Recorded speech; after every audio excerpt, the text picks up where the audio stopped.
Kansara DTV news ગુજરાતીમાં આપનું સ્વાગત છે। નજર કરીએ આજના મુખ્ય સમાચારો। અંકલેશ્વર નજીક નેશનલ હાઈવે નંબર 48 પર કોસંબાની પીપી સવાણી યુનિવર્સિટીમાં અભ્યાસ કરતા બાઇક સવાર 23 વર્ષીય એનઆરઆઈ વિદ્યાર્થીનું અજાણ્યા વાહન ચાલકની ટક્કરે કરુણ મોત નીપજ્યું હતું। અંકલેશ્વર પાસે નેશનલ હાઈવે નંબર 48 પર તાપી હોટલ નજીક ગમખ્વાર માર્ગ અકસ્માત સર્જાયો હતો।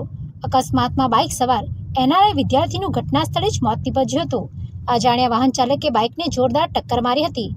અકસ્માત સર્જ્યા બાદ વાહન ચાલક વાહન સાથે ઘટના સ્થળેથી ફરાર થઈ ગયો હતો। અકસ્માતની જાણ થતાં સ્થાનિક લોકો મોટી સંખ્યામાં ઘટના સ્થળે દોડી આવ્યા હતા। ઘટનાની જાણ પોલીસને કરવામાં આવતા પોલીસનો કાફલો પણ તાત્કાલિક સ્થળ પર પહોંચ્યો હતો। પોલીસે મૃતદેહનો કબજો લઈ પોસ્ટમોર્ટમ માટે હોસ્પિટલ ખસેડ્યો છે। મૃતક વિદ્યાર્થી કોસંબા નજીક આવેલ પીપી સવાણી યુનિવર્સિટીમાં અભ્યાસ કરતો 23 વર્ષીય હલાલા માઈ ગોવે ખુમાલો હોવાનું પોલીસને પ્રાથમિક તપાસમાં બહાર આવ્યું છે। આ તરફ રૂરલ પોલીસે ફરાર ટ્રક ચાલકને શોધી કાઢવા માટે તપાસ હાથ ધરી છે। આ અકસ્માતને લઈને રૂરલ પોલીસે ગુનો નોંધી આગળની કાયદેસરની કાર્યવાહી શરૂ કરી છે। Pintu Modi, DTV news, Ankleshwar.